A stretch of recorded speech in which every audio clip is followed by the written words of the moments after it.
Abra comigo o santo livro do profeta Oséias.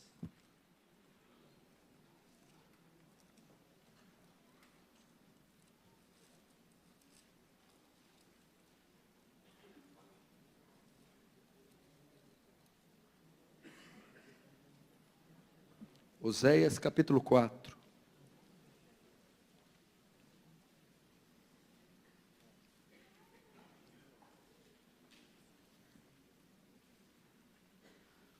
Um texto áureo muito conhecido. Se você pegar o meio da Bíblia, você vai Salmos, Provérbios, Cantares, Eclesiásticos, Isaías, Jeremias, Lamentações, Ezequiel, Daniel, Oséias 4. Verso de número 6. O meu povo está sendo destruído porque lhe falta o conhecimento. Porque tu, sacerdote, rejeitaste o conhecimento, também eu te rejeitarei para que não seja sacerdote diante de mim. Visto que te esqueceste da lei do teu Deus, também eu me esquecerei de teus filhos. Mas vamos atentar para a parte A. O meu povo está sendo destruído, outras traduções, se perde por falta de conhecimento. Feche os olhos, vamos orar mais uma vez. Santo Deus, Tu nos conheces, Tu sabes que somos pó e que os nossos pensamentos são vãos. Senhor, mas na nossa ignorância, pequenez, insignificância, receba a glória para si, Senhor. Deus, perdoa os nossos pecados e o que temos feito com o Seu santo nome. Deus, mas na Tua ira, lembra-te da misericórdia. Elas não têm fim, elas se renovam a cada manhã. Lembra-te de Israel, o quanto pecaste, rejeitaste, e Tu sempre foi benigno. Sê conosco também. Em tempo de escuridão, Senhor, faz brilhar uma luz aqui nesse local. Uma pequena chama que venha crescer mais e mais, incendiar pessoas, vilas, bairros, famílias, quem sabe a nação toda, Senhor. Não nos deixa, Senhor, morrer, sem que os nossos olhos contemplem uma reforma e um poderoso avivamento. Faz Teu reino avançar essa noite. Receba a glória para si e nos conforma à imagem do Teu Filho. Em nome de Jesus. Amém. Queridos, preste muita atenção. Eu vou ver o que eu faço com o tempo aqui, porque eu vou fazer aqui um apanhado de mensagens, uma mensagem introdutória a vocês. Preste muita atenção. Eu costumo dizer isso quando eu prego em algumas igrejas. O povo cresce com conhecimento. A Bíblia diz que Jesus percorria toda a Galileia, a Judeia, ensinando. Não é balbuciar palavras incoerentes, nem arrepios e reverberações que traz edificação para a igreja. A fé vem pelo ouvir e ouvir da palavra. A ideia grega ali do ouvir não é emissão de sinal sonoro. A fé vem pelo assimilar, compreender, processar, digerir a palavra. Ok? Porque se fosse só o ato de ouvir, eu poderia pregar em árabe, que a fé viria a você. Mas não é o ato de ouvir, assimilar, compreender. Tem gente que vem e só gosta de barulho, de palavra de efeito para arrepiar a terceira vértebra e soltar um glória, mas não entendeu nada, não trouxe edificação nenhuma. Ensinamento. Então precisa da sua atenção. O que está acontecendo aqui não é brincadeira. É uma obra de Deus. Você está numa das maiores metrópoles do planeta, um polo. São Paulo é conhecida em todo o globo. São Paulo, Grande São Paulo, é uma cidade que tem milhões de pessoas. E ela também é um polo evangélico. As grandes igrejas evangélicas estão aqui. As matrizes, as mães estão aqui. E não só isso, mas as grandes heresias estão aqui. Aqui é a capital dos falsos profetas e é a capital das heresias. de onde é exportado todo o lixo teológico, doutrinário, para o restante da nação.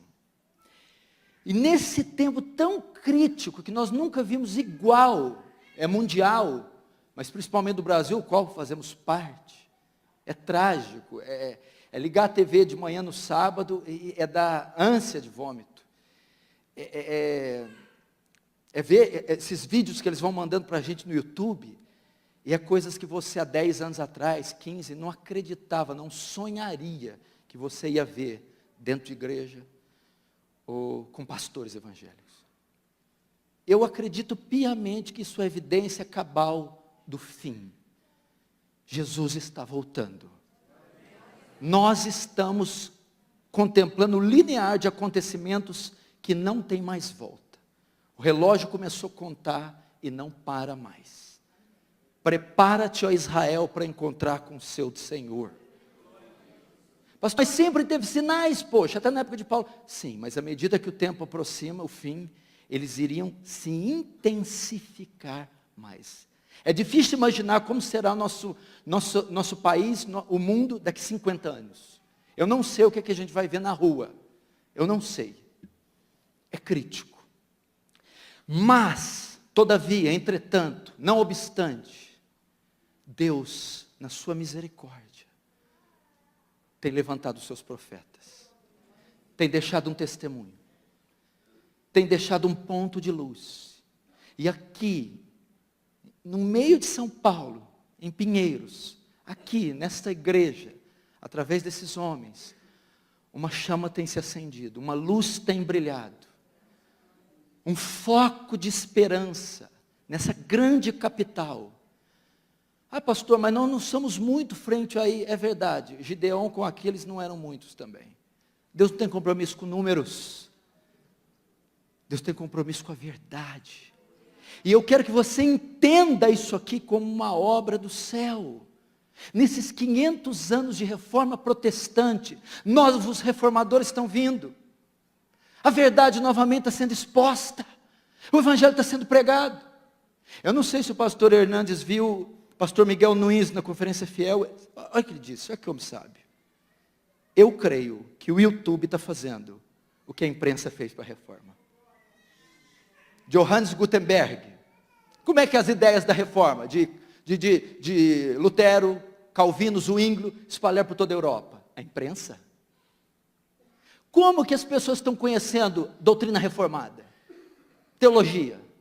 Como que as pessoas estão conhecendo doutrina história? Como que as pessoas estão conhecendo Spurgeon, Wesley, Jonathan Edwards? Como é que elas estão conhecendo isso? Paul Washer, John MacArthur, YouTube, a internet, a democracia cristã. O que aconteceu aqui nas últimas eleições? Teve um partido, o Partido Vermelho, foi varrido das grandes capitais, quase não foi reeleito. Por quê? As mídias sociais. Porque tudo que se cria, que se entendia, vinha das TVs abertas. Então você era manipulado. As mídias sociais começaram a expor a roubalheira. Não é isso? Então, abriu os olhos do povo. E se nós levarmos para o campo da igreja? Quem detinha o controle doutrinário, eclesiástico, eram as grandes igrejas nos canais abertos. Então a massa era discipulada, catequizada pelos falsos profetas. Veio o YouTube e começou a revelar a verdade. E as pessoas estão tendo acesso a material histórico, bíblico, doutrinário, reformado. Estão abrindo os olhos. E o que está acontecendo? Está havendo uma evasão dessas igrejas. O povo está acordando, abrindo os olhos. E como Deus usava a palavra impressa, na época da reforma, Ele está usando os vídeos, áudio, vídeos. Isso é tremendo. Isso é maravilhoso. E eu quero que você entenda isso. Conexão com Deus aqui todas as segundas-feiras. Eu estarei pelo menos uma vez por mês aqui. Pastor Hernandes, Arival, Augusto Nicodemos, outros pregadores, ensinando a palavra, ensinando Bíblia. Jesus diz: e conhecereis a verdade, e a verdade vos libertará. Jesus, a Escritura, a palavra de Deus é a verdade que liberta. Eu gostaria de contar com o seu apoio. Chame outras pessoas, divulgue, comunique. Pastor, mas muitos não vieram porque já sabiam que não cabia. Querido, quanto mais pessoas vierem, com mais tumulto você causar, mais seremos convencidos que teremos que ir para um lugar maior, alugar um salão maior, recursos para um lugar maior, 3 mil, 2 mil, 5 mil, sei lá. Se as grandes Babilônias, essas grandes heresias têm mega igrejas para ensinar o engano, por que a igreja de Cristo não vai ter uma igreja grande também? Mas para isso eu preciso da sua ajuda, da sua cooperação.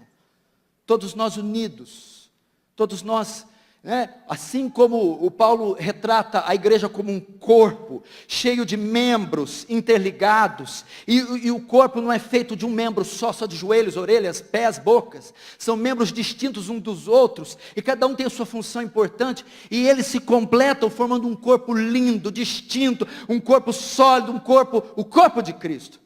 Então um ajuda pregando, o outro divulgando, o outro intercedendo, o outro apoiando, o outro patrocinando, o outro ligando, o outro telefonando, o outro trazendo, levando, dando carona. E assim nós nos unimos para pregar o Santo Evangelho e para tomar essas searas que estão aí maduras. Então eu quero contar com você. Toda segunda, pregadores, o pastor Edivaldo estava me contando a mensagem que ele estava destrinchando, linda, sobre Epáfras. Palavra de Deus, coisa pura, bíblica. Não tem que escolher pregador. Você tem que saber que você tem que ter consciência que é uma igreja bíblica, fiel, que não quer arrancar o seu dinheiro, que apenas quer te ensinar sã doutrina e conduzir você para a eternidade. E num momento tão crítico, essa luz tem nascido. E um dos lugares, não é só aqui, evidentemente, tem sido aqui. Então você tem um encontro marcado segunda-feira. Venha, divulgue e vamos incendiar esse estado, essa cidade. Outra coisa que eu vou pedir a você, presta atenção. Eu tenho muito cuidado com isso. Nós estamos num culto. Os puritanos dizem que quando alguém sobra aqui e abre a Bíblia e interpreta ela de forma correta, na autoridade do Espírito Santo, é como se o próprio Cristo estivesse falando com a igreja. Onde 2 ou mais estiver reunidos no meu nome, ali eu estarei. Reverencie a presença de Deus. Nós não estamos num clube. Nós não estamos no clube. Cuidado com piadinhas, soprinhos, trocadilhos. Por favor, respeite o ambiente que você está. Você está numa igreja reformada, com a doutrina reformada, mas onde tem esse compromisso com a Escritura, e somente com a Escritura. E acima de nós, os homens falhos, pecadores, porque eu sou um miserável pecador. Se andar comigo uma semana, você prega para mim, para eu converter.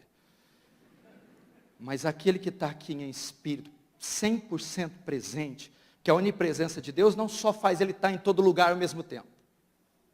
Ele está em todo lugar ao mesmo tempo de forma completa. Não tem parte de Deus aqui e parte dele na China. Ele está 100% aqui e 100% na China. Não me pergunte por quê, porque eu não sei. Respeita o Senhor, respeita o culto, respeita esse local. Por favor, tenha reverência. O que eu vou tratar aqui nessa palavra incrível de Oséias? Aqui está dizendo qual é o maior mal da igreja de Cristo. O maior mal que um povo pode herdar, pode possuir, a ignorância. Meu povo está sendo destruído por causa da ignorância. Notem quão sério é a falta de conhecimento. Esse tem sido o grande mal da igreja evangélica brasileira, da cristandade moderna. Estava conversando com o reverendo Hernandes, ele diz, nós somos a geração mais privilegiada.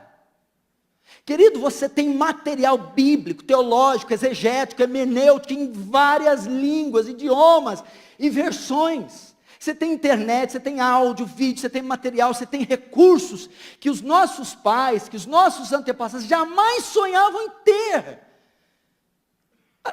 O evangelho é transmitido por satélite em todos os países do globo.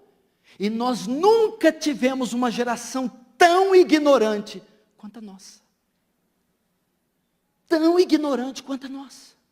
Enéas Carneiro, o candidato à presidência do Prona, ele falou algo muito inteligente. Ele diz assim: a ignorância aprisiona, mas o conhecimento liberta. Mal ele sabia que ele estava parafraseando a frase de Jesus: e conhecereis a verdade, e a verdade vos libertará, porque a ignorância aprisiona, o conhecimento liberta. Você quer ver como isso é verdade? Por que esse último partido conseguiu se reeleger tanto e conseguiu tomar o poder dessa forma? Porque ele deixou de investir pesado em um setor. Qual foi? Educação. E qual que era o propósito? Fazer uma massa ignorante, para que esta não saiba se defender, seja facilmente manipulada. Então hoje a mãe, o pai ou os meninos de ensino fundamental estão bebendo uma ideologia marxista, ateísmo, libertinagem, nem sabem o que é, porque não possuem informação suficiente. Então é fácil de você fazê-los engolir qualquer coisa. Teologicamente, doutrinariamente, foi a mesma coisa. Essas igrejas estão pior que a igreja católica. Você vai e pega um folheto na entrada. Tem ali a liturgia da missa. Ninguém precisa de Bíblia. Tem umas que é tão miserável que nem o folheto dá. Então, eles estão crendo em tudo que se ensina. Porque as pessoas não têm o hábito de ler a Bíblia. E quando leem não sabem interpretar a Bíblia. Então nascem igrejas, igrejolas em cada esquina. E amontoando e vai se inchando. E temos aí essa grande meretriz sem qualidade nenhuma. Isso aconteceu 500 anos atrás. A Bíblia foi deixada de lado. Foi trocada por encíclicas, bulas. Foi trocada por infalibilidade papal, por tradição. Vivemos um tempo ali de quase 12, 15 séculos de ignorância. E a igreja de Cristo foi aprisionada. E como foi que ela saiu disso? Um monge agostiniano, ao estudar a carta de Paulo aos Romanos, é iluminado, a hora que ele vai ler o versículo 17, nele, no Evangelho, se descobre a justiça de Deus, como está escrito, de fé em fé, pois o justo viverá da fé. O conhecimento libertou aquele homem, iluminou a mente dele, e dali dá início a um movimento que transformou a história, marcou a história, a Reforma Protestante. Aí nós temos ali Philippe Melanchthon, Zwinglio, aí a mente de Calvino escrevendo as Institutas, a exegese bíblica. Então a igreja de Cristo retorna para a Escritura e passa a ser uma igreja saudável, bíblica. Qual que era o grande viés da Reforma? Sola Escritura. Voltar para a Escritura, o ensino da Escritura, o estudo da Escritura, a pregação da Escritura e somente da Escritura. Ah, pastor, mas lá na minha igreja prega a Escritura, não é o sola Escritura somente, é o tota Escritura também, toda a Escritura. A Reforma também foi uma reforma hermenêutica, porque o Papa, quando olhava, quando eles tinham certos textos que eles interpretavam. Olha, a besta do Apocalipse, ou quando pegavam um texto de Daniel, eles davam uma interpretação alegórica, sem fundamento nenhum. É igual você pegar a besta que emergiu da terra. Ah, essa é minha sogra. Não é tua sogra, meu filho. Tem coisa pior que a tua sogra. Não estou falando nada contra as sogras cristãs de Deus, aquelas que não fofocam. É difícil, mas existe. Agora eu vou elencar aqui pelo menos 6 áreas que precisam de reforma, que estão perecendo por falta de conhecimento. Entendeu? A igreja brasileira sofre pela ignorância. Nós não temos uma nação tão dura ao Evangelho. Nós temos uma nação ignorante. Nós temos pessoas como Martin Lloyd Jones escreveu, sinceras, mas erradas. Tem zelo, como está em Romanos 10, mas sem entendimento. Tem paixão, mas sem conhecimento. Tem piedade, mas não tem ortodoxia. Isso está matando. A igreja precisa voltar desesperadamente ao estudo das Escrituras, a pregação expositiva, a exegese bíblica, a hermenêutica, para que ela então saia lamaçal de ignorância. 6 pontos, 6 áreas pelo menos, que ela se perde por falta de conhecimento, que ela está sendo destruída por falta de conhecimento. 6 áreas que precisam de reforma. Primeiro, o culto. A ignorância quanto ao culto. O que está acontecendo com os cultos? O que você vê hoje é cultos antropocêntricos. O grego antropos, o homem. O culto gira em torno do homem. Hoje o que se tem é o culto à personalidade. Meu irmão, hoje o culto, o momento de culto do domingo é todo projetado para o homem. O louvor é feito para o homem, a liturgia para o homem. O pastor se descabela a semana inteira para preparar um sermão que agrade, satisfaça o homem. Elemento, circunstância, fatores que estão integrando os elementos de culto estranhos, forâneos, que não condiz com a verdade bíblica. Shows, dança, teatro, apresentações. O culto hoje, eu já fui em congregações enormes, que o culto gira em torno da oferta. É o culto a mamon, é o culto ao dinheiro. O momento mais esperado do culto é o da oferta. É um momento especial. A oferta cura, a oferta liberta, a oferta expia pecado, a oferta adora a Deus. Culto a mamon. Campanhas. Querido, você precisa aprender o que os puritanos ensinaram, o princípio regulador do culto. O que é isso? Que Deus deve ser adorado como Ele decretou. Deus deve ser adorado conforme está nas Escrituras. O culto deve ser teocêntrico. O culto deve convergir na pessoa de Deus. O culto é feito para a glória de Deus. O culto é feito para louvor de Deus. A palavra deve glorificar o Senhor dos exércitos. O louvor deve convergir na glória de Deus. A liturgia toda é para reverenciar um Deus santo. O culto é teocêntrico. Mas o culto não é só teocêntrico, o culto também é cristocêntrico. Levantai, ó portas, as vossas cabeças, levantai, ó entradas eternas, que entrará o Rei da Glória. Quem é esse Rei da Glória? O Senhor forte e poderoso, poderoso nas batalhas. Levantai, ó portas, as vossas cabeças, levantai, ó entradas eternas, que entrará o Rei da Glória. Quem é esse Rei da Glória? O Senhor dos exércitos. Ele é o Rei da Glória. A Santa Ceia. Eu já participei de culto com Santa Ceia, com mini pizza. Santa Ceia não é esse negócio aí não, com o nome. Santa Ceia os discípulos encheu a barriga. Santa Ceia tem que encher a pança. Você imagina? Querido, virou um palco, um picadeiro. É assim, ó. O culto hoje é um circo. O púlpito é o picadeiro. Pastores são palhaços, e a plateia, espectadores a ser entretidos. Culto vergonhoso, um culto que ofende a glória de Deus. Um culto que calca os pés, o sangue da nova aliança, que profana o espírito da graça. Um culto sensual, carnal.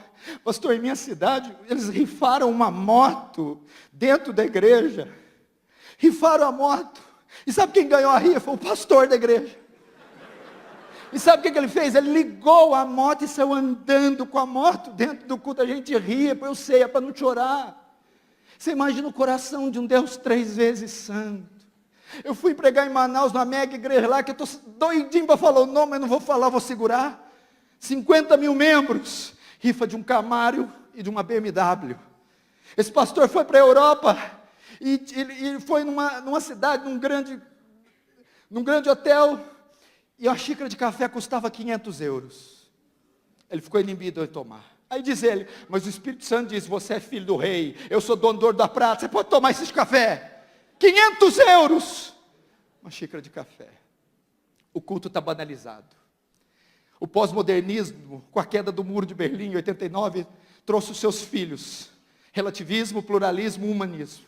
O que o humanismo ensina? O homem é o centro do universo. Tiraram Deus do trono. E o humanismo entrou dentro da igreja. O culto é uma bênção, só Deus não pode estar lá. Não é feito para ele o culto, ele não é convidado. Precisamos de uma reforma no culto, adorar como os apóstolos, adorar como os puritanos, adorar como os reformadores, adorar como Spurgeon. Eu tive no tabernáculo metropolitano, Peter Master fazendo um culto, que culto reverente. Chegamos lá e o diácono falou, eu vou sentar aqui. Não, você vai sentar aqui, é tudo enfileiradinho, é tudo contadinho, para ninguém ficar em pé. Uma escola dominical com 1.200 crianças, pastor. Um órgão lindo, louvores de Isaac Watts, coisa linda, reverente, púdica, temente.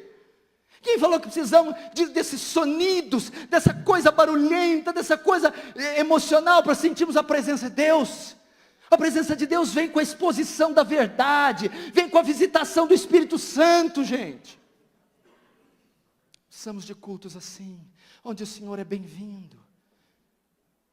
A Santa Ceia, os puritanos se preparavam uma semana para a ceia. A gente está jogando videogame, vendo Faustão, brigando com a mulher, brigando com o pasteleiro, e vem para participar da ceia, da mesa do Senhor. Nós somos o tipo daqueles guardas romanos, brigando pelas vestes e tal, diante da cruz. A cruz é um símbolo da mesa, da ceia, o sacrifício. E os centuriões ali são o símbolo do desprezo, da carnalidade, da luxúria, da irreverência diante do sacrifício. Nós estamos assim, não nos preparamos para a ceia, para participar daquele pão santo, que é um símbolo do corpo, daquele vinho, que é um símbolo do sangue, da aliança, do sacrifício que foi feito para esses miseráveis pecadores. Quando eles realizavam o culto no domingo de manhã, o sábado era um dia de se preparar para a ceia do domingo. Não é dia para festa, cinema, balada, para encher a cara, para brigar com a mulher. Não, vamos nos preparar, porque amanhã tem a mesa do Senhor. Uma reforma no culto. Uma reforma, o culto deve voltar a ser teocêntrico. Ó profundidade das riquezas, tanto das ciências como do conhecimento de Deus. Quão insondáveis são seus juízos, quão inescrutáveis os seus caminhos. Quem compreendeu a mente do Senhor e quem foi seu conselheiro? Quem primeiro deu a ele para que depois lhe possa retribuir, porque dele, por ele, para ele são todas as coisas. Glória, pois, a ele eternamente. Amém. Segundo, precisamos de uma reforma na teontologia. Sabe o que quer dizer a palavra ontos? Ser. Tel-ontos. O estudo do ser de Deus. Eu vou te falar uma coisa, choque-se. O Deus que a igreja evangélica brasileira adora não é Yahweh, não é Jeová. É um outro Deus. O que a maioria das igrejas faz no domingo de manhã à noite é cometer idolatria. 2 Reis capítulo 4 diz assim, meu povo fez para si ídolos. Outras traduções, meu povo fez para si deuses. O que está sendo adorado nessa nação é um Deus que os homens fizeram com seu ventre. É um Deus, como o reverendo Hernandes diz, palatável. É um gordo velho que se veste de vermelho e grita, ho, ho, ho. Não é o Deus da Bíblia. Há uma ignorância quanto aos atributos de Deus. Querido, você não pode adorar quem não conhece. Não foi isso que Jesus falou para a mulher samaritana? Vós adorais quem não conheceis. Eu sou samaritano, o culto de vocês é misto. Vocês não conhecem. Vocês estão adorando um factoide. As pessoas não sabem quem é Deus. Qual a última vez você foi numa conferência sobre os atributos de Deus? Leu um livro sobre os atributos de Deus? Participou de uma semana dos atributos de Deus? Salmo 50 diz assim, ó, pensava que eu era como tu? O Senhor está repreendendo o povo. Vocês estão achando que eu sou como vocês? É a exata expressão do Deus da igreja brasileira. É um Deus humanizado, um Deus inócuo, que não infunde terror, um Deus que se dá tapinha nas costas, um Deus que você coloca na parede, um Deus que você exige dele, um Deus frouxo, um Deus que só serve para atender demanda. Lembra que uns 10, 15 anos atrás, um incircunciso aí chamado Armandinho lançou uma música assim, quando Deus me desenhou, ele estava namorando. O que ele passa aí? A imagem de um Deus de boné para trás, muito legal, que você pode bater papo, né? Os evangélicos estão fazendo a mesma coisa. Quero vestir tua sandália, lá. Quero colocar a tua camisa mais larga do que eu, comer no teu prato. Abraça-me e eu te abraçarei. olha para mim, me beija. Beijar Deus, vestir a sandália de Deus, abraçar Deus. Vou te falar o que Deus falou para Moisés, quando Moisés atreveu a pisar no rochedo do Sinai. Tire as sandálias, porque a terra que pisa é santa. Agora quer saber se Moisés beijou a Deus? Ele não se atreveu a olhar para a sarça. Ele não conseguiu olhar para a glória de Deus, porque senão ele ia morrer. Você está equivocado quanto a Deus. Precisamos estudar os atributos de Deus. O nome de Deus. Você sabe o que quer dizer esse mandamento? Não tomarás o nome de Deus em vão, porque o nome de Deus é santo. Significa, não é só usar uma palavra chula e envolver Deus, que também é pecado.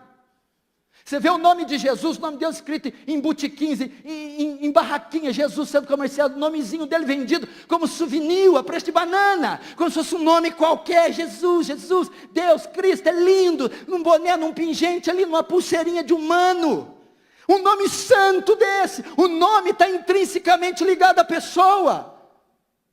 Não tomar o nome de Deus em vão, é não associar o nome santo de Deus às coisas imundas do nosso dia a dia, a esse secularismo mundano. O judeu ortodoxo leva isso tão a sério, que ele, quando quer falar o nome de Deus, ele não pronuncia eu sou, quer dizer Yahvé. É o nome que Deus deu para Moisés no Sinai. Eu sou o que sou, Yahvé. Por causa desse mandamento, não tomar o nome de Deus em vão, ele tem tanto medo de ofender a glória de Deus com sua boca suja, que quando ele quer fazer Deus, ele usa o termo Adonai. Ele não usa Yahvé. Agora nós contamos piada com o nome de Deus, damos risada com o nome de Deus. O nome de Deus, tomar o nome de Deus em vão não é só verbalizá-lo inadequadamente. É quando você que é crente, e é um representante do céu, e representa e carrega o nome dele, está associado a algum escândalo, alguma carnalidade, você, por representar esse nome, está tomando o nome de Deus em vão. Precisamos voltar a estudar os atributos. A onisciência de Deus. Deus sabe tudo. Sabe quando... você sabe o código genético de uma ameba? Só o código genético de uma ameba, você preenche 1000 vezes na enciclopédia britânica, dá 4 bilhões de palavras. A onisciência de Deus. Sabe quanto é a distância do Sol, da Lua e da Terra? 83 mil quilômetros. Se fosse o dobro, as marés inundariam 3 vezes a Terra por dia e mataria toda a vida animal e vegetal. Quem calculou a distância exata? A onisciência de Deus. A onisciência de Deus. A rotação, que é o movimento que a Terra faz em volta do próprio eixo, a translação, o movimento que ela faz em torno do Sol, se fosse aumentado 1/10, nós morreríamos todos de frio. Os dias seriam alongados 14 vezes. E toda a vida animal e vegetal aqui morreria congelada. Quem calculou o movimento de translação e de rotação da Terra? A sua onisciência. Reverendo Hernando, sabe quantos litros de água tem o Oceano Atlântico e do Pacífico? Vamos lá. Você conhece milhão? 1 milhão? 1 bilhão? 1 trilhão? 1 quatrilhão? 1 quintilhão? 1 sextilhão? 1 octilhão? E 7 sextilhões de litros de água tem na Terra. Tenta calcular isso. Deus fala que pega os mares e oceanos com a concha da mão, ao Espírito Santo. E eu preparando esse sermão, a torneira do meu banheiro pingando. Eu fui lá e falei, eu quero ver quantas gotas de água cabem na minha mão. Contei, 1, 2, 3, 37 gotas. 1 octilhão de litros de água, para Deus, numa imagem figurada, antropomórfica, é equivalente a 37 gotas de água. Quem é Deus senão o Senhor? É esse Deus que eu quero render glória, não é esse Deus da prosperidade.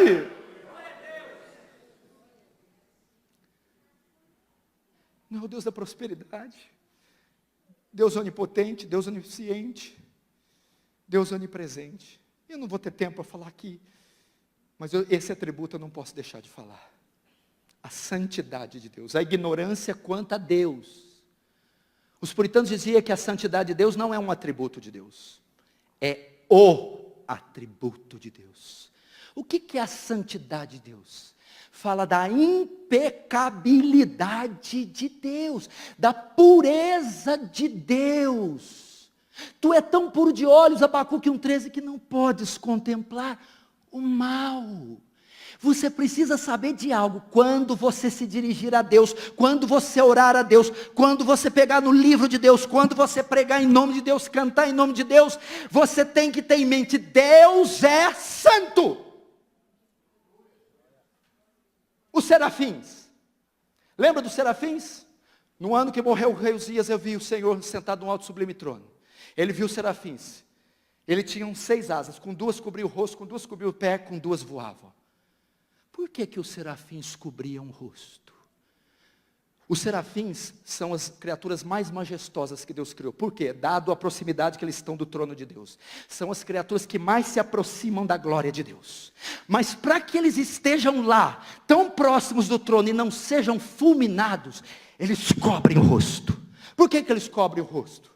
Os teólogos são unânimes. R.C. Sproul, Paul Washer, Don Carson, os puritanos. Porque a radiação de santidade que emana daquele trono é tão grande que aqueles serafins não suportam olhar. E se eles olharem, eles são dizimados. Por que eles cobrem o pé? Porque aquele local onde o trono está estabelecido é tão santo que não pode sequer ser pisado. Esse é o Deus que você tem que temer. O Deus que você ora, crê, louva, adora, prega. Ele é santo. Mas notem, tem uma coisa mais magnífica aí. Não é tanta a postura dos serafins que chama a atenção, é o que eles falam. Sanctus, sanctus, sanctus. Santo, santo, santo. Na língua hebraica, não é como nós. Quando a gente quer dar ênfase numa palavra escrita, a gente põe maiúsculo, negrito, aspa, parênteses, que você quer dar ênfase numa palavra escrita. No hebraico não é assim não. No hebraico, quando quer dar ênfase, repete. Você vai ver isso em Provérbios, você vai ver isso em Jesus, verdade, verdade vos digo. Quando Jesus fala em verdade, verdade, presta atenção, aquilo é importante. Você, quando vê os serafins dizer santo, santo, santo, é o único atributo que é elevado ao 3º grau de repetição. Você não encontra na Bíblia, Deus é amor, amor, amor. Deus é justiça, justiça, justiça. Deus é bom, bom, bom. Mas a santidade você encontra, Deus é santo, santo, santo. Intensamente santo, totalmente santo. É um ser todo santo. Nadab e Abiú foram queimar fogo estranho, Deus os matou. Por quê? Santidade. Uzá foi tocar na arca, Deus o matou. Por quê? Porque ele é santo. O objeto do seu amor, Jesus, se tornou o objeto da sua ira. E Deus matou o objeto do seu amor. Quem? Jesus. Por quê? Por levar o pecado do homem. A sua santidade não pode permitir. E ele descarrega a sua ira sobre o filho. E você vem orar a Deus de qualquer jeito. Vem para um culto de qualquer jeito. Sobe aqui e prega de qualquer jeito. Toca nesse livro de qualquer jeito. Deus é santo. Ignorância quanto aos atributos de Deus. Pensava que eu era como tu. 1 Coríntios 15, Paulo diz assim: recuperem o bom senso e parem de pecar, porque alguns de vós não têm conhecimento de Deus. Por que há um pecar desenfreado dentro da igreja? Porque não há temor. E por que não há temor? Porque eles não conhecem a Deus. Terceiro, eu vou me alongar aqui porque eu não dou muito conta com o negócio de tempo não, mas vamos lá. Eu vou devagarzinho aqui, nós chega lá. Relógio para em nome de Jesus.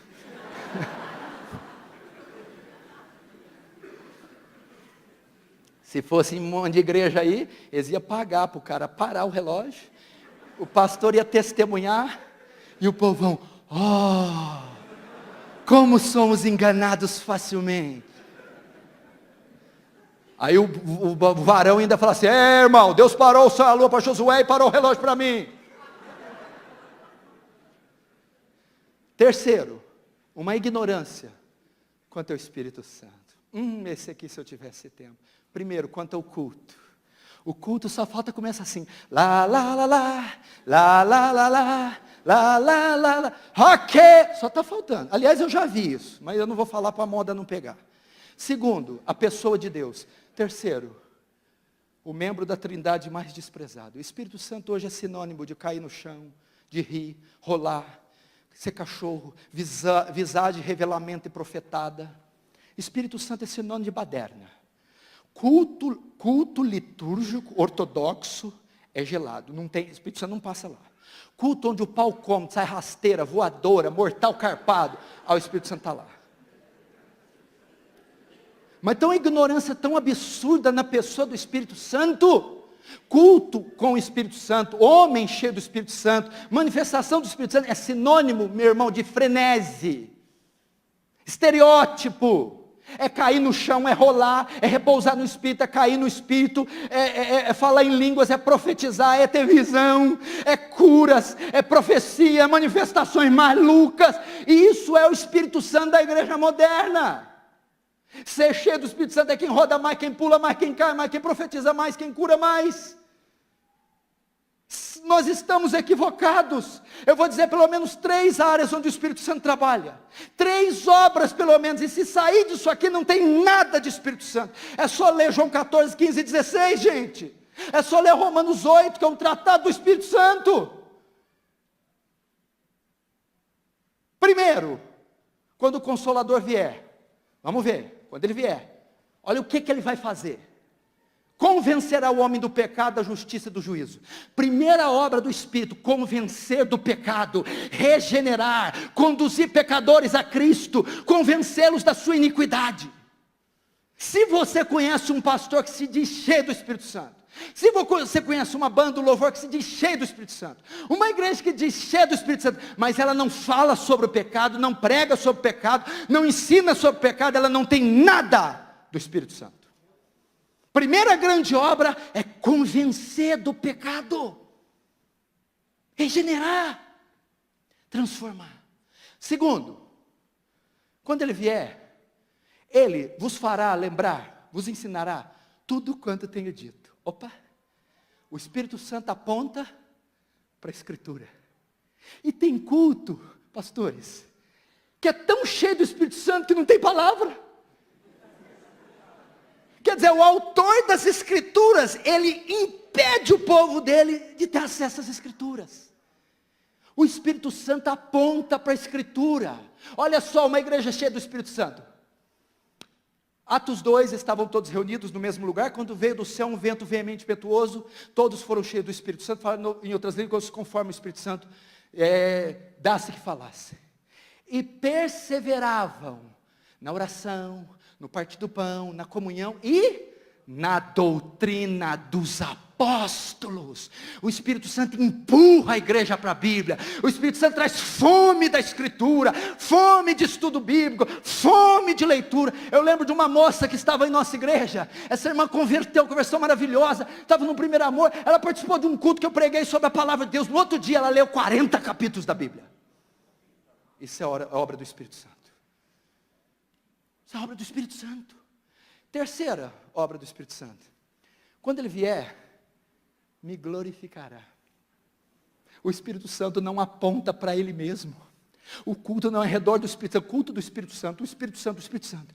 Por isso que aquele livro Bom Dia Espírito Santo é um equívoco, é uma heresia, porque ele enaltece, engrandece a pessoa do Espírito Santo, a parte de Cristo Jesus. O Espírito Santo aponta para o Salvador. Então vamos lá, o que significa isso? Aponta para a promessa do Salvador, aponta para a encarnação do Salvador, aponta para a vida do Salvador, aponta para a mensagem do Salvador, aponta para a morte do Salvador, aponta para o sepultamento do Salvador, aponta para a ressurreição do Salvador, aponta para a glorificação do Salvador e aponta para a volta do Salvador. O Espírito Santo glorifica o Filho. Logo, um homem, um pregador, por isso que Spurgeon era maravilhoso, toda a mensagem de Spurgeon convergia na pessoa bendita de Cristo. Martin Lloyd Jones sempre exaltando Cristo. Os puritanos, John Knox escreveu um livro tremendo, a glória de Cristo, tudo é para Cristo. Vai ler o livro de Colossenses, fala da supremacia de Cristo, que coisa linda. Fala nele foram criadas, quer trono, quer principado, quer potestade, coisas visíveis e invisíveis, tudo foi criado por Ele, para Ele. Cristo, irmão, Cristo, o poderoso exaltado. Quarto, para nós caminharmos para o fim. Primeiro, ignorância quanto ao culto. Segundo, ignorância quanto aos atributos de Deus. Terceiro, ignorância quanto ao Espírito Santo. Quarto, ignorância quanto ao louvor. Tem sabor de mel. Eu estou lançando a minha versão, tem sabor de fel. Logo, logo ela vai sair. Vocês aguarda. Se tem uma área que está sendo corrompida, essa aí, essa não, ninguém pega com ela. É o louvor e adoração.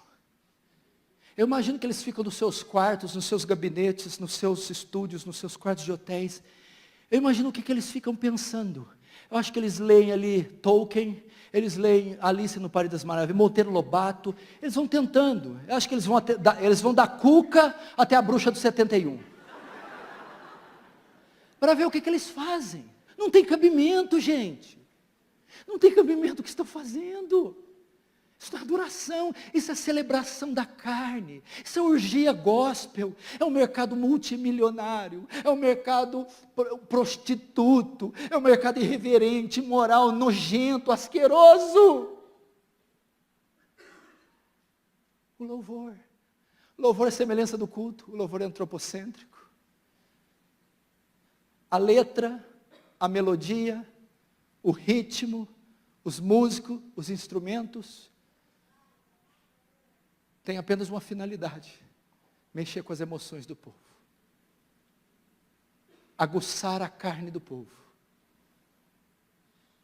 São letras e músicas e discos apenas para conseguir vendagens. Não tem, meu irmão, a menor intenção de adorar o Senhor. Vamos lá, o que é louvor? O louvor do hebraico, uma das traduções é elogio. Elogiar quem, irmão? Elogiar você? Olha para você, meu filho. Elogiar eu. Elogiar o quê? O que tem de elogiável nesse mundo caído? É elogiar Deus. O louvor é o principal método que Deus escolheu para receber glória. Essa é uma definição de louvor. O louvor é o principal meio que Deus escolheu para receber glória. Quando eu quero saber um louvor bíblico, para onde eu vou? Qual que é o inário bíblico que nós temos? Os Salmos. Salmos é o inário, a harpa cristã, o cantor cristão de Israel. Salmo 1, Salmo 150 são hinos que eram cantados. Então ali nós temos uma referência como deve ser o louvor. Agora qual é o teor, o conteúdo dos Salmos? 70% dos Salmos está escrito quem Deus é e o que Deus faz. Quem Deus é e o que Deus faz. Grande é o Senhor, mundico ser louvado. Grandes são suas obras. É só isso. Logo, o louvor é teocêntrico. O louvor fala dos atributos de Deus. Você quer aprender os atributos de Deus? Vai para os Salmos, para o livro de Jó. E das obras de Deus. Então o que nós temos que cantar? Quem Deus é. A música que cantou aqui. Grandes são as suas obras, Senhor Todo-Poderoso, justo e verdadeiro são os teus caminhos, ó Rei das nações. Quem não te adorará? Pois só tu és santo. Ninguém, quando conhece os atributos, pode deixar de adorar. Quem não te adorará? Pois só tu és santo. Quando eu conheço quem Deus é, como eu não vou adorar? Agora, as suas obras. Vamos ver se eu lembro da segunda parte. Todas as nações virão e adorarão diante de ti. Mas quando que as nações virão e adorarão? Pois os seus atos de justiça se fizeram manifestos. Quando os atos de justiça, as obras, são manifestas, não precisa de zabumba, de bumbo, não precisa de Ivete Sangalo gospel. Quando as obras são cantadas, o povo adora. Quando os atributos são cantados, o povo adora. Terceiro ainda, O louvor é cristocêntrico. Nós cantamos uma música tão linda domingo em nossa igreja, pastores. Era do Isaac Watts. Ao contemplar a gloriosa cruz. Parece que eles não tinham outra coisa para cantar, só cruz. Flagelo e amor se uniram. Eu falei, meu Deus. Isaac Watts, cruz. Ó, quão cego andei e perdido vaguei, longe, longe do meu Salvador. Mas do céu ele desceu e o seu sangue verteu para salvar um tão pobre pecador. Já li mais, cantei mais teologia que todo louvor gospel contemporâneo junto. Querido, cante a cruz. Cante os atributos de Deus. Terceiro, Salmo 119, verso 154. Seja os teus decretos, seja a tua lei, seja a tua palavra, o tema dos meus cânticos. Cante a Escritura. Cante o Evangelho. Nós na nossa igreja, sabe qual a música nós tiramos lá? Romanos 5:1. Justificados, pois, pela fé, nós temos paz para com Deus, por meio de nosso Senhor Jesus Cristo, porque também nós temos entrada pela fé, a essa graça a qual estamos firmes. Eu ensino doutrina para a igreja, eu ensino Bíblia para a igreja, justificação pela fé para a igreja, cantando. Paulo, em Colossenses, estava sendo atacado pelo gnosticismo. Gnosticismo está atacando a igreja de Colosso. Paulo chegou com os presbíteros assim, canta doutrina. Canta doutrina. Colossenses 3,16. A palavra de Deus habite ricamente em vós. Entoando, cantando entre vós, salmos, hinos e cânticos de louvor. Ou seja, cante doutrina. Cante expiação, cante justificação, cante adoção, cante evangelho, cante santificação. O louvor tem essa função. Você lembra da época da ditadura? Caminhando e cantando, seguindo a canção, somos todos iguais, braços dados ou não. Como é que é? Geraldo Vandré, ditadura militar. Essa música, essa música estava combatendo a ditadura militar. Ela foi responsável, uma das grandes responsáveis para a ditadura militar cair. Por quê? Porque a música forma opinião, a música ensina ideia, ideologia. Quando você vai para o Woodstock de 70, sexo, droga e rock and roll, ele influenciou uma geração inteira, o contraceptivo, o contraceptivo, a camisinha e o sexo entre solteiros. Através da música, uma geração inteira foi influenciada. Logo, o louvor tem a função de influenciar, de ensinar, de formar opinião. O louvor atual não só deixa de ensinar doutrina, como ensina o contrário, heresia. Lutero, se você perguntasse para ele dizia que as 95 teses não foi o que mais propagou a reforma, foi os seus 40 hinos, Castelo Forte, das profundezas, que foram espalhados por toda a Europa. O metodismo wesleyano foi todo propagado como? Os hinos de Charles Wesley. A música ensina, a música doutrina, a música memoriza, a música catequiza, a música evangeliza. Essa é a função da música. Quinto, estamos terminando. Ignorância quanto à família. Levanta a mão e quem está terceirizando o casamento aí? O que está acontecendo com a família? Mulheres estão ocupando o papel dos homens? Homens o das mulheres? As crianças estão ocupando papel nenhum, que não sabem nem o que estão fazendo no mundo? Fala para mim tudo o que é ser uma mulher bíblica, um marido bíblico, uma esposa bíblica. Querido, vocês estão educando as suas filhas para serem homens. E vocês estão educando seus filhos para serem mulher. Vocês estão pondo a filha na faculdade, no curso. Olha, você vai ser administrador, executivo, falar inglês, espanhol, francês, isso, aquilo. Espera aí. Você não está formando a sua filha para ser mulher, para ser esposa, para ser mãe. O principal papel da mulher é ser mãe. Mulher virtuosa, quem achará? A mãe do rei Lemuel está dizendo, é uma mulher raríssima de se encontrar, essa aqui de Provérbios. Qual a qualidade dela? É profeta? Não é. Executiva? Não é. Dentista? É neurocirurgiã? Não. Qual que é essa mulher rara? É mãe. É esposa. Provérbios 31 é a descrição da mulher ideal, perfeita, virtuosa e que é rara de achar. E qual é os atributos dela? Mãe e esposa. Você tinha que ensinar sua filha a ser uma mãe. Eu não sou contra a menina estudar, falar idioma, absolutamente. Mas peraí. Uma cirurgiã não vai fazer minha comida. Uma cirurgiã não vai cuidar dos meus filhos. Uma cirurgiã não vai cuidar da minha casa. É a minha esposa que vai fazer isso. Você viu quando acontece, os pais estão terceirizando a educação. Quem forma os filhos é a avó, é a babá, é a escola de inglês, de natação. O menino é todo deformado, é toda uma coxa de retalhos. Ele tem ideias do professor de natação, do professor de filosofia, do professor de karatê, de balé, da escola. Ele tem 15 anos, pelo menos, de ensino secular. E onde está o papel da mãe e do pai na formação desse menino? E o pai? E os pais, nacas? Cadê os pais? Tem algum homem aí? Diz amém. Tem certeza? Dá uma cheirada aí, vê se é macho mesmo. Querido, está em extinção essa raça, hein? Preserva aí, minha filha, porque está faltando. Qual que é a função do homem? O homem, provedor, protetor, sacerdote e profeta. Do suor do rosto do homem comerá, e não da mulher. O sacerdote é aquele que representa o povo diante de Deus, é a função do homem, colocar sua família diante de Deus em oração. O profeta é o que vai diante de Deus, recebe a palavra e comunica para o povo. É o homem que se debruça nesse livro para comunicar as verdades à família. Provedor é aquele responsável por dar a eles alimento, educação, escola, tratamento médico.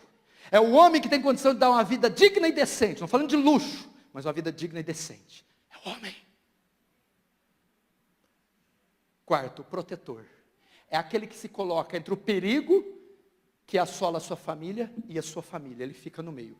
Quer espiritual, quer físico.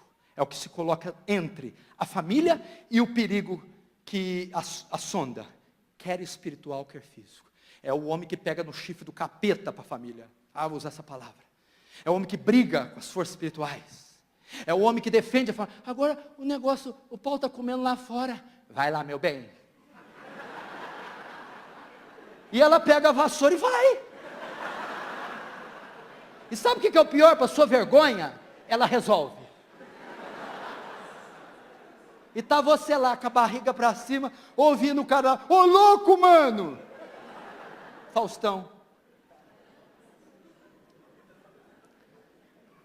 Querido, eu faço essas piadinhas só para quebrar o gelo, porque a gente sabe quando chegar em casa e pôr a cabeça no travesseiro. Eu não quero ser Davi. Eu tenho estudado muito Davi, um dos homens que eu mais tenho admirado, porque é o que mais identifica com a gente. Quando a gente olha o apóstolo Paulo, a gente só falta dar uma capa para ele voar. Quando olha para Moisés, pensa que nem era da terra. Quando olha para Davi, é igualzinho nós, chorão, deprimido, pecador, lambão, igualzinho a nós. Davi, o maior monarca que Israel já teve. Davi, um dos maiores escritores do Antigo Testamento, escreveu o maior clássico do Antigo Testamento, Salmo 23. Davi, um líder militar, um estrategista militar. Davi, um guerreiro formidável, um homem não perdia. Davi, um poeta, um músico. Davi é um ícone. Davi, pai, uma porcaria de pai. Olha Davi como pai. Aminon estuprou Tamar, a própria irmã. Davi não fez nada. Absalão matou Aminon para se vingar. Davi ficou 2 anos sem olhar na cara do menino. Adonias perdeu o trono. Adonias quis roubar o trono do herdeiro legítimo, Salomão, foi morto por Salomão. Adulterou com Batseba, traidor, adúltero. A casa de Davi era uma bagunça. Natã falou para ele assim, não quero saber dos teus salmos, não quero saber das tuas vitórias, não quero saber de Golias, não quero saber de nada.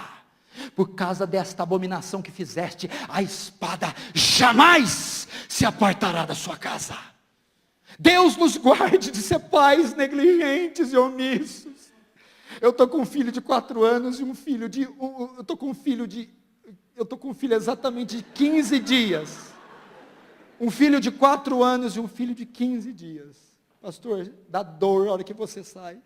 Papai, por que o senhor vai na igreja? Quando eu saí de social, papai, o senhor vai no culto, mas não tem culto de dia. Eu falei assim dentro do meu coração, Deus me guarde de não ver essas crianças crescendo. Deus me guarde de não estar aqui, não dar beijo, não dar abraço, de não ensinar o evangelho, de não ganhar o mundo e perder minha casa, minha esposa. Porque quando a serpente veio e deu bote em Eva, onde estava Adão? Aonde estava Adão, me diz? A nossa família é prioridade. Primeiro Deus, segundo família, terceiro ministério. Eu gosto muito do Paul Washer, quando ele está viajando, as pessoas conversam com ele no avião. Ô meu querido, tudo bem? A conversa está boa? O que você faz? Eu sou marido. Marido? Uai, tá bom, tudo bem, além de ser marido, o que você faz? Sou pai. Pai? Tá bom, você é pai, marido, o que mais? Quando eu tenho tempo eu prego. Você vai ver a história de Billy Graham, você vai ver a história de grandes outros aí que não pode falar, que está mais caído do que... As famílias eram uma reborreia. O homem, o sacerdote, a mulher auxiliadora e os filhos em submissão. Amém? Último, e nós encerramos. Senão eu não volto aqui mais e o pastor já depois acaba comigo. Rapidinho. A ignorância quanto ao evangelho. Uma reforma quanto ao evangelho. Está sofrendo? Vem para a igreja. Pode sofrer. Está com caroço? Vem aqui. Ele vai ser tirado. Está encalhada a serva? Vem.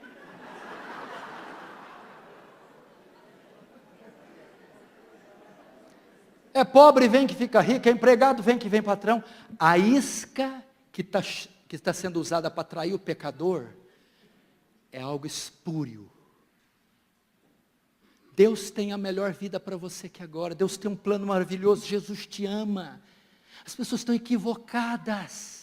A isca para trazer o povo, irmão, é campanha, é a unção, é o milagre, a prosperidade.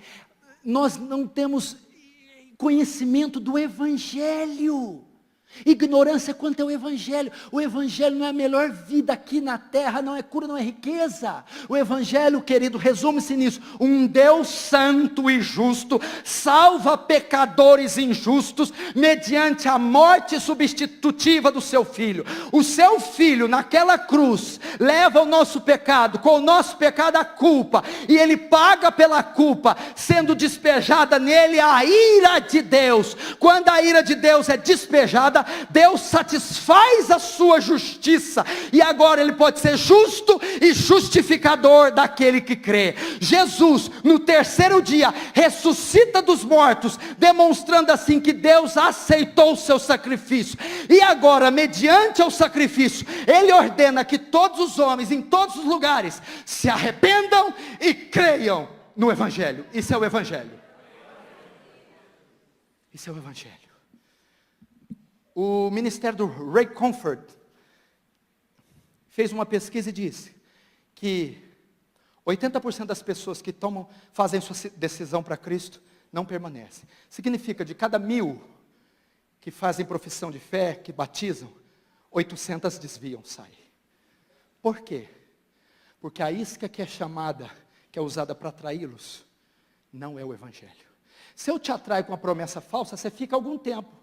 A hora que você vê que a promessa não cumpre, você vai embora. Vamos dar um exemplo. Aqui na igreja Pinheiros, o pastor Erival põe uma faixa aí: curas milagrosas, espetaculares, sobrenaturais, toda quinta. Aí tem uma bruxa satanista que ama o demônio, o capeta. Ela não gosta de Deus, o filho dela fica doente. Ela tenta de tudo e nada. Ela está com o filho no colo. Aí ela passa e vê lá, milagres, quinta, tal. Eu vou lá. O que atraiu ela não foi a glória de Deus, não foi o evangelho, não foi o amor por Deus. Ela só foi para lá porque ela quer ver o filho curado. E ela ficará lá, orará, fará toda a liturgia, todo o metodismo do culto, até que a filha seja curada. É isso que tem acontecido nas igrejas. Elas fazem promessas que atraem carnais, interesseiros, eles estão lá até que aquilo se cumpra, mas eles não foram lá convencidos da necessidade de um Salvador. Logo, a isca para trazer essas pessoas é o Santíssimo Evangelho. Então haverá conversões verdadeiras, regeneração, adoção, santificação, e teremos uma igreja gloriosa quando o Evangelho voltar a ser proclamado. A Deus seja a glória, a Deus seja o louvor. Vamos ficar de pé e vamos encerrar. Vamos orar, depois o pastor vai encerrar.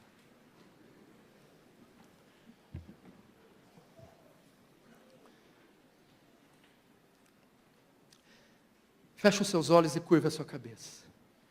Você vai dizer: Deus, tem misericórdia de nós ignorantes, da ignorância da igreja, da ignorância dos pastores, da negligência, do descaso. Fala: Deus, esses anos todos eu criei em mentiras, em falsidade, mas eu estou disposto a voltar para a rocha da onde eu fui cortado. Eu estou disposto a voltar a caminhar na vereda da verdade. Fala para Deus: ensina-me os teus caminhos, ilumina meus olhos para eu entender as maravilhas da tua lei, me dá conhecimento bíblico. Deus, tu disse: conhecereis a verdade vos libertará. Deus, me leva à verdade, me ensina a verdade, até que ela me liberte do engano, da crendice, da mentira, do misticismo, e sobretudo, que a verdade me liberte do pecado, me liberte do presente século mau, e me liberte do seu príncipe, Satanás. Ó grande Deus, leva a tua igreja à verdade, em o nome de Jesus.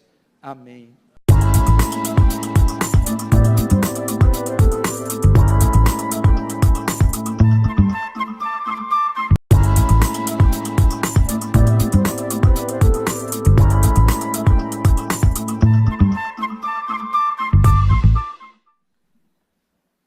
Abra comigo o santo livro do profeta Oséias.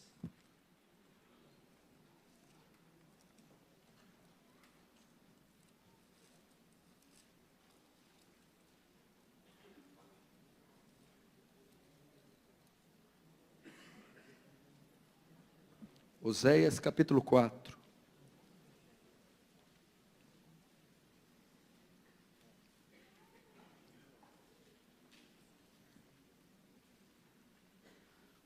Um texto áureo muito conhecido. Se você pegar o meio da Bíblia, você vai Salmos, Provérbios, Cantares, Eclesiásticos, Isaías, Jeremias, Lamentações, Ezequiel, Daniel, Oséias 4. Verso de número 6. O meu povo está sendo destruído porque lhe falta o conhecimento. Porque tu, sacerdote, rejeitaste o conhecimento, também eu te rejeitarei para que não seja sacerdote diante de mim. Visto que te esqueceste da lei do teu Deus, também eu me esquecerei de teus filhos. Mas vamos atentar para a parte A. O meu povo está sendo destruído, outras traduções, se perde por falta de conhecimento. Feche os olhos, vamos orar mais uma vez. Santo Deus, tu nos conheces, tu sabe que somos pó, e crentes nem arrepios e reverberações que traz edificação para a igreja. A fé vem pelo ouvir e ouvir da palavra. A ideia grega ali do ouvir não é emissão de sinal sonoro, a fé vem pelo assimilar, compreender, processar, digerir a palavra, ok? Porque se fosse só o ato de ouvir, eu poderia pregar em árabe, que a fé viria a você, mas não é o ato de ouvir, assimilar, compreender. Tem gente que vem e só gosta de barulho, de palavra de efeito para arrepiar a terceira vértebra e soltar um glória, mas não entendeu nada, não trouxe edificação nenhuma. Ensinamento. Então precisa da sua atenção.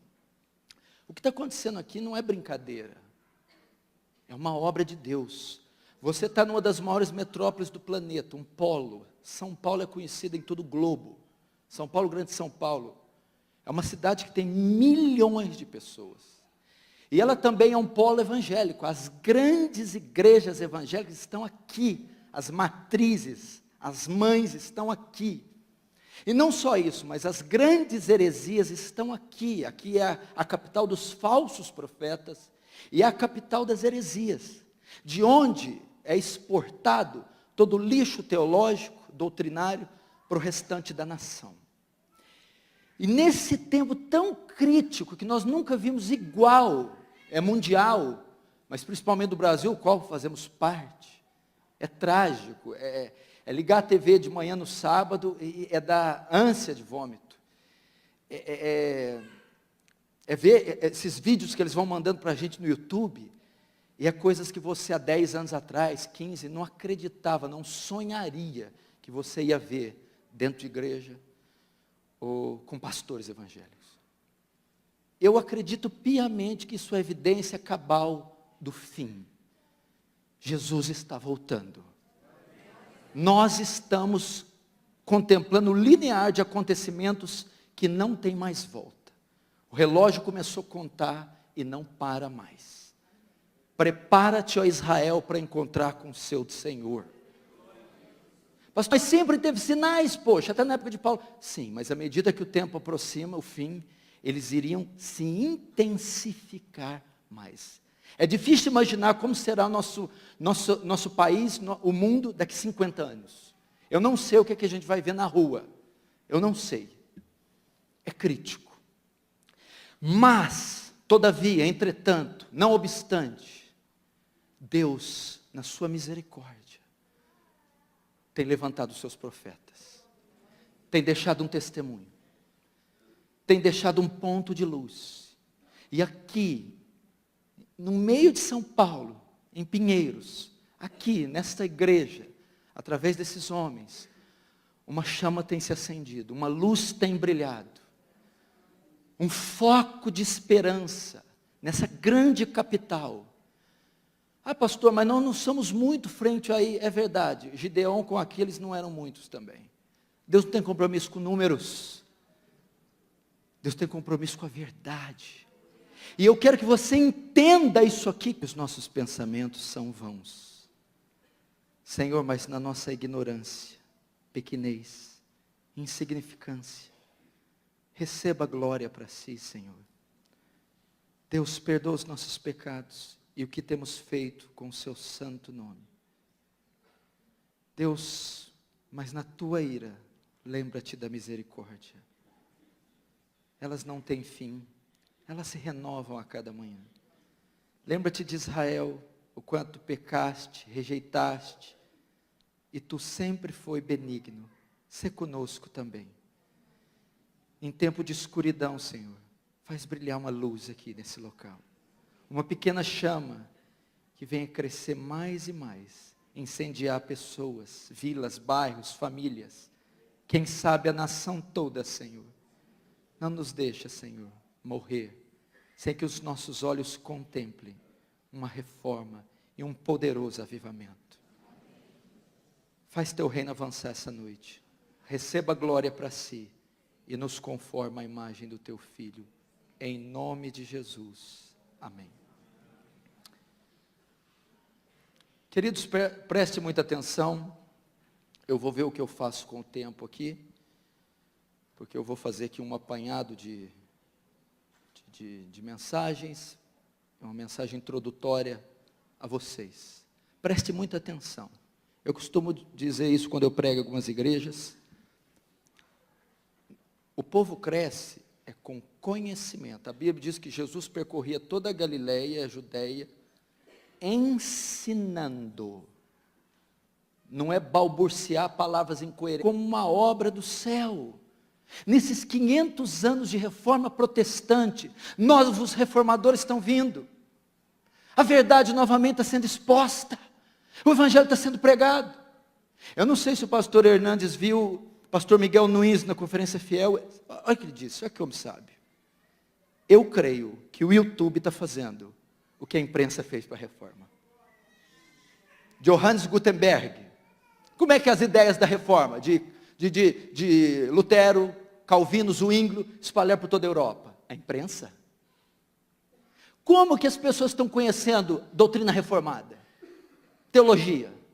Como que as pessoas estão conhecendo doutrina história? Como que as pessoas estão conhecendo Spurgeon, Wesley, Jonathan Edwards? Como é que elas estão conhecendo isso?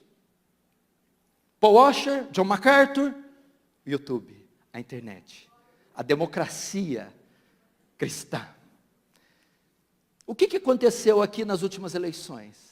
Teve um partido, o Partido Vermelho, foi varrido das grandes capitais. Quase não foi reeleito. Por quê? As mídias sociais. Porque tudo que se cria, que se entendia, vinha das TVs abertas. Então você era manipulado. As mídias sociais começaram a expor a roubalheira. Não é isso? Então, abriu os olhos do povo. Isso nós levamos para o campo da igreja. Quem detinha o controle doutrinário, eclesiástico, eram as grandes igrejas nos canais abertos. Então a massa era discipulada, catequizada pelos falsos profetas. Veio o YouTube e